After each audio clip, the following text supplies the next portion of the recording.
Look at the women you admire, the ones who seem to have everything together. Do you think they are fighting a war inside their head 24/7? No, they are not trying harder than you. They just have a better system. I have 8 specific strategies for you today. They are psychological hacks to trick your brain into doing the hard work so you can stop grinding and start aligning. And if you have ADHD like me, it's going to really help you. Strategy number 1 is the identity switch. And instead of setting a goal like I want to read 20 books this year, I want you to say I'm a reader. And instead of saying I want to lose 10 pounds, say I am an athlete. Do you know why does this matters? Because true behavior change is identity change. So when someone offer you a donut, there's a huge psychological difference between saying, I can't eat that, I'm on a diet, or saying, I don't eat that. The I can't creates a sense of deprivation.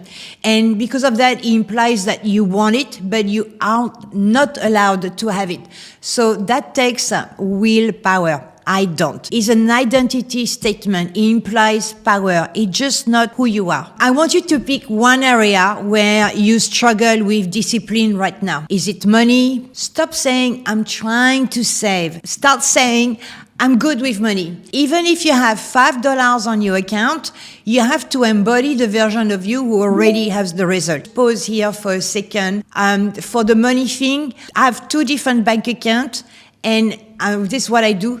Every Monday, I put automatically a certain amount of money, but it's an automatic transfer from this account that I use every day for groceries, etc., to the one I only use for a few things. And automatically, every Monday, my money is going to this. I calculated by the end of the year, I can save over 10,000 Australian dollars without even noticing anymore. So that's a good one. The other one is your willpower is weak because you are fighting your own living room every single day. I need to explain that. It's when it's designing your default. So most of us live in environments that are designed to make us fail. Yes, and that's very sad, isn't it? We have the TV remote control on the coffee table. We have cookies on the counter. We have a phone charging next to our bed. And then we beat ourselves up for watching Netflix, eating sugar, or scrolling social media until 2 a.m. You are not weak. You are just reacting to the cues around you. The disciplined woman doesn't have more self-control than you. She just tempted less often. And to be that, if you want to be disciplined, you have to be the architect of your space. You need to make the bad habits invisible and the good habits inevitable. So going back to the example I just gave it to you, if you want to work out in the morning and your gym clothes shouldn't be in a drawer, they should be just out ready to get dressed. If you do like yoga and stretching every morning, literally my yoga mat is just there. I can look from the office and from the desktop, and I literally putting on the front. I have an app, send me a reminder, and I hate it. Trust me, I hate it. But at least I'm a little bit more flexible. If you want to drink more water, put a glass on a nightstand at night. Personally, I always have a bottle with me, always on my desk, so I don't forget not to drink. For eating, just first, I will say if you tend to go with sugar, stop buying sugar. Stop buying those junk food. Maybe you have a piece of cheese instead with crackers. That will be better than the donuts, for example. For the bedroom and the phone, this is very important. Don't put any electronics in your bed. And when you scroll, especially TikTok, I get hooked every time. I put a timer in my phone, literally, an alarm, like if I was waking up, and I'm looking at the time, and I'm like, 10 minutes. I put the alarm. Yes, it's annoying because I want to scroll. I got ADHD. I'm high on dopamine, but I got the alarm, and I'm thinking, okay, I close very hard, and then I go back to my normal life and routine, and I just switch up. It's very, very hard for that. Social media is terrible, especially on TikTok. So if you you want to stop scrolling, buy an alarm clock, change the alarm clock on your phone, and move your phone out of the bedroom. Stop relying on your brain to make the right choice in the heat of the moment. Your brain is lazy and it wants the path of least resistance. So make the good behavior the path the least resistance. Just train your brain. The next strategy, I really love this one, is the 2-minute hack. So the hardest part of going to the gym isn't the workout. It's putting on your shoes, doing transport, maybe it's raining, and you often procrastinate because the task feels so big. I have to write a whole essay. I have to clean the whole house. I have to write 10 scripts. It feels heavy, so we freeze. But with these 2-minute hacks, it's going to really help you. The rule is super simple. When you start a new habit, it should take less than 2 minutes to do. So for example, read before bed becomes read 1 page. Do 30 minutes of yoga becomes take my yoga mat out. Study for class becomes open my notes. It's like under your eyes, you don't have a choice. So you might be thinking, Freddie, reading 1 page won't change my life. I totally agree with you. You're totally right. But the point isn't the reading. The point is mastering the art of showing up and control. You cannot improve a habit that doesn't exist. You have to standardize it before it can optimize it. So for instance, on those days when you have zero energy, we all have that, when you hate the world and the weather is crap and you just want to stay in bed, tell yourself, I will just put on my running shoes, that's it. And if you want to take them off or outside, I can assure you 99% of the time when the shoes are on, like I take my dog sometime in the rain, you will go for a run, you walk the dogs, the friction is always at the start. And reducing the friction and the discipline becomes easy. And when you're back, you're like, hey, it wasn't so bad after all. I can do that every morning. Speaking of friction, sometimes you are not lazy. Sometimes the process just sucks. Okay. I want you to look at an habit you can't seem to stick to it. Usually you know. Let's say, for example, it's eating healthy. Why are you not doing it? Be specific. It is because you don't have groceries? Is it because you don't have access to healthy food? Is it because you don't like chopping vegetables, it takes too long? Is it because you hate washing the blender? And that feeling moment, you get it? That's friction. And that's why we need to audit. If you hate shopping vegetables, stop buying these whole vegetables. Buy the pre-cut ones, they're a little bit more expensive. But Freddie, they're more expensive. I know, but I don't care. What is more expensive? Paying an extra $1 for pre-cut kale or throwing away the whole bag of regular kale 3 weeks later because you never touch it? Think about it. And if you hate going to the gym because it's 20 minutes away, join the one and it's just 5 minutes away. Even if it's not as nice and not as fancy, you need to remove the steps between you and the action. And the more steps there are, the more willpower you will need. So we're going to reduce that. Remember, we are in the business of preserving willpower and not spending it. Reduce the friction. Simplify your life. Just do it. So for example, here's how to make your taxis or folding laundry feels almost addictive.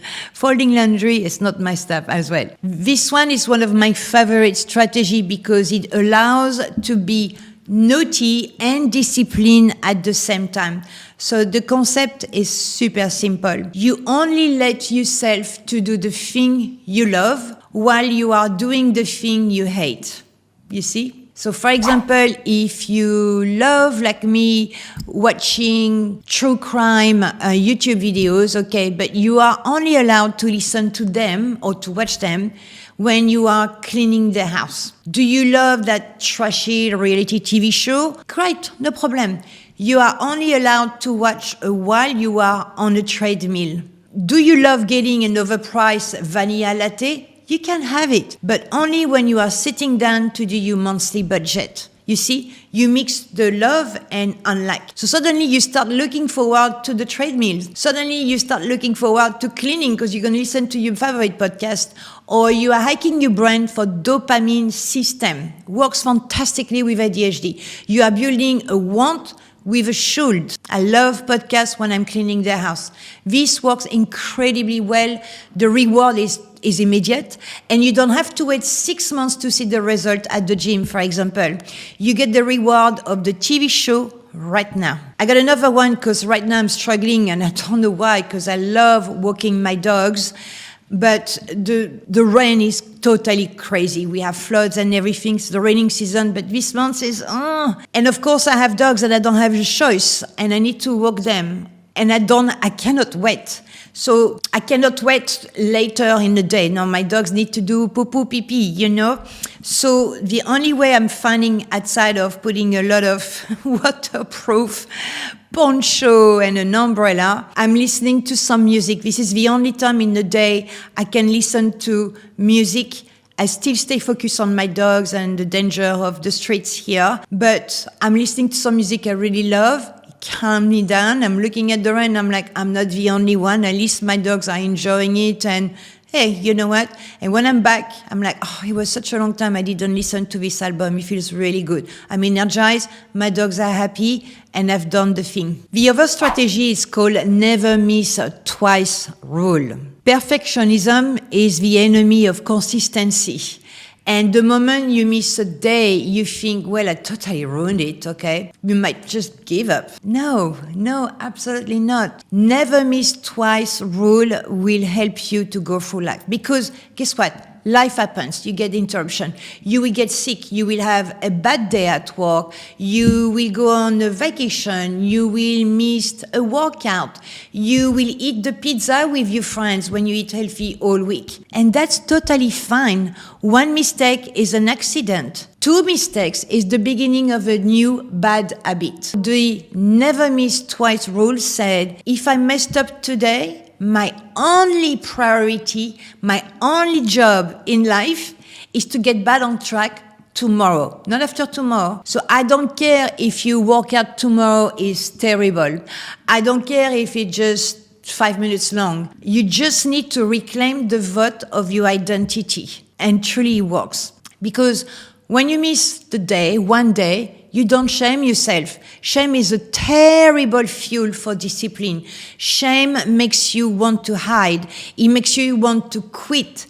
Instead, just say to yourself, I missed once, I won't miss twice. This is the rebound that matters, not the perfection. Okay, this one is really good. Listen, willpower fails in the dark. It's easy to lie to yourself. Is it much harder to lie to your best friend? I never lied.